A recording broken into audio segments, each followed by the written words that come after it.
Most people think an ambulance is built for speed.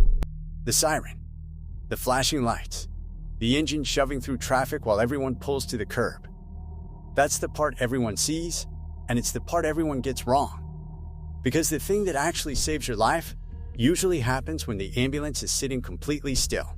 So let's open up the back of that boxy white truck and walk through everything hidden inside it, piece by piece, in the order it would actually keep you alive.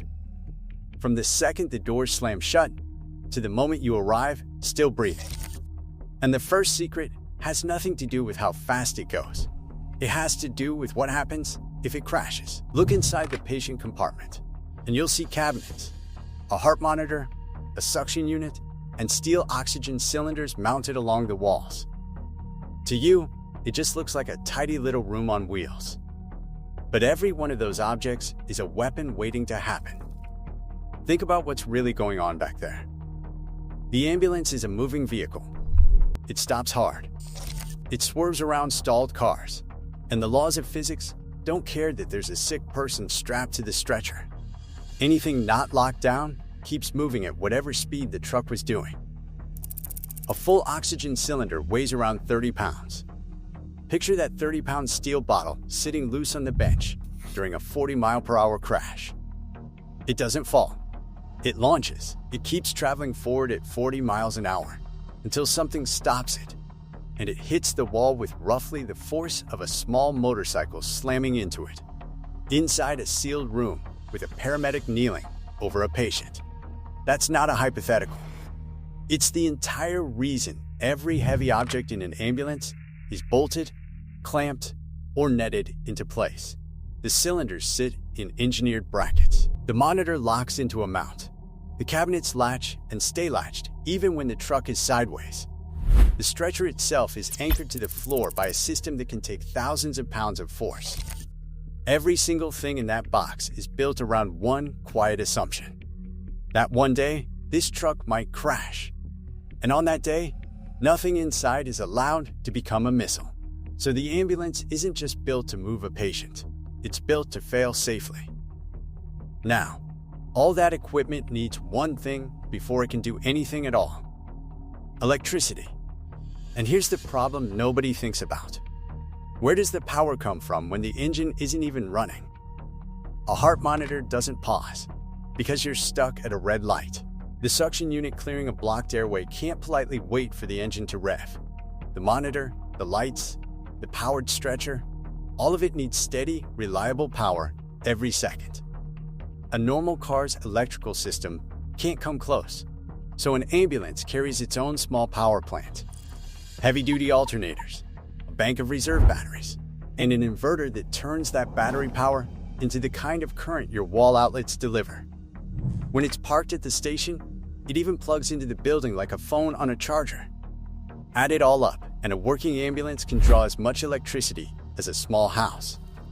Except this house is the size of a delivery truck, and it's doing it while bouncing down the highway. And the most important thing that power protects is your ability to breathe. Those oxygen cylinders feed a network of pipes running through the walls, ending in outlets right above where the patient lies, so a ventilator can push air into someone's lungs for the entire ride without ever swapping a bottle. Locked down, redundant, and ready. Now the doors close, and the ambulance starts to move. And here's the fact that flips the whole picture upside down. The speeding barely matters.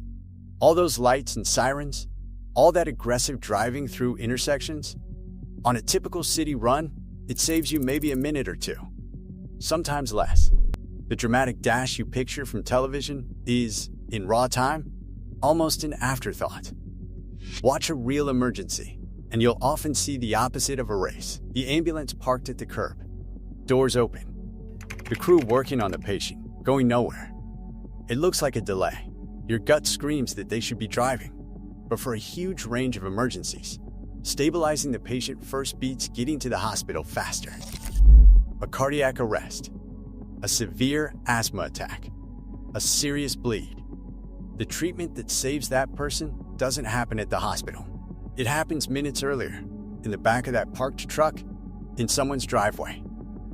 Because the hospital isn't where your treatment begins. It began the second the back doors shut. The real medicine is happening in the box, not in the race to the building, which completely changes what the vehicle is actually engineered to do. It's not built to be fast. It's built to be a smooth, stable, survivable platform for doing medical work while in motion. Think about what a paramedic is trying to do back there. Slide a needle into a vein the width of a drinking straw. Read a heart rhythm.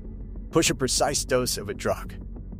Now imagine doing all of that while the floor is pitching and lurching over potholes and railroad crossings. A normal vehicle suspension would make that nearly impossible. Every bump would jerk the needle. Every pothole would send the monitor sliding. So ambulances run specialized suspension, many of them using air ride systems, tuned to keep the patient compartment as level and gentle as possible. The goal is a ride smooth enough to thread a needle in the back while moving down a rough city street. And here's the scale of what that suspension is carrying. A fully equipped ambulance, loaded with gear, fuel, crew, and patient, can weigh around 14,000 pounds. That's 2 empty family sedans stacked on top of each other. The engineering trick is making something the heavy ride smoothly enough to do delicate surgery-grade work inside. A hard, jolting ride isn't just uncomfortable. It can rip out an IV line or turn a steady hand into a shaking one at the worst possible moment.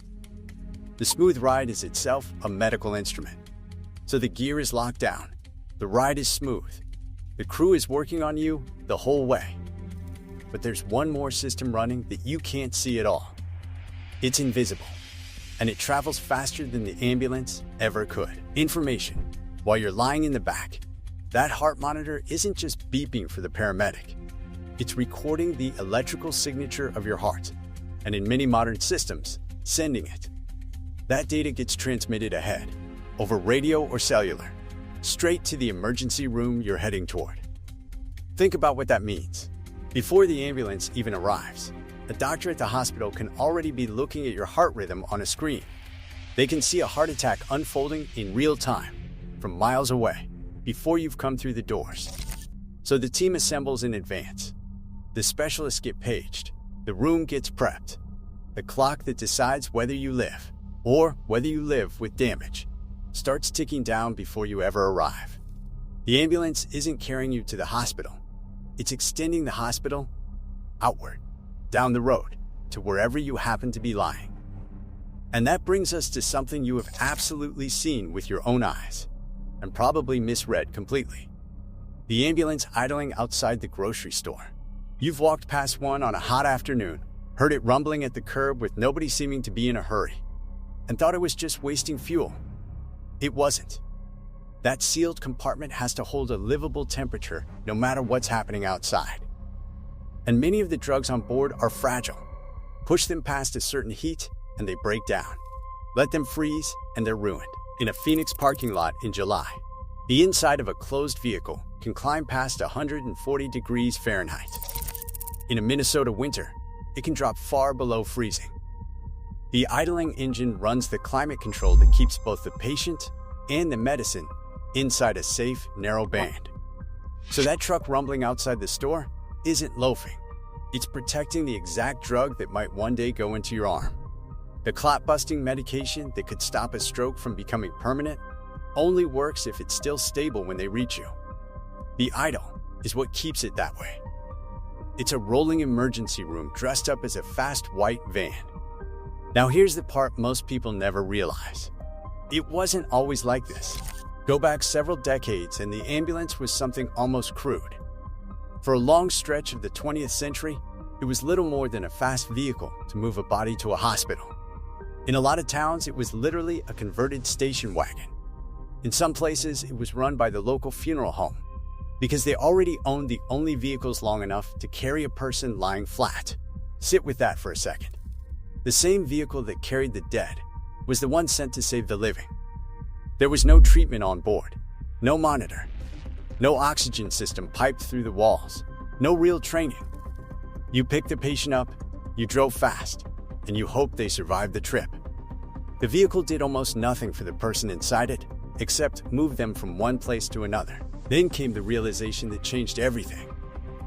That the minutes before the hospital were the minutes that mattered most. That if you could bring real medical care to the patient and start treating them on the move, you could save lives that the fastest drive in the world would never reach in time. And so the machine transformed. The station wagon with a cot became a rolling intensive care unit. The drivers became highly trained clinicians. The empty back end filled up with oxygen, power, monitors, and drugs, all bolted down, all ready, before they ever reach your door. The siren stayed the same, but everything behind it became something entirely new. So the next time one blasts past you and you pull to the curb to let it through, look at the box on the back. Not the lights, not the speed. Inside that box is a lockdown emergency room.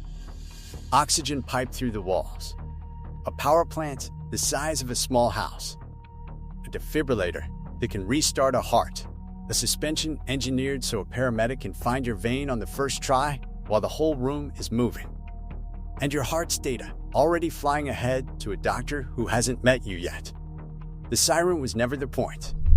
The point was always the silent, sealed room behind the cab, already doing the work. And speaking of that siren, there's a strange thing you've noticed about it 100 times and never questioned. When an ambulance is coming, it's almost impossible to tell which direction the sound is actually coming from.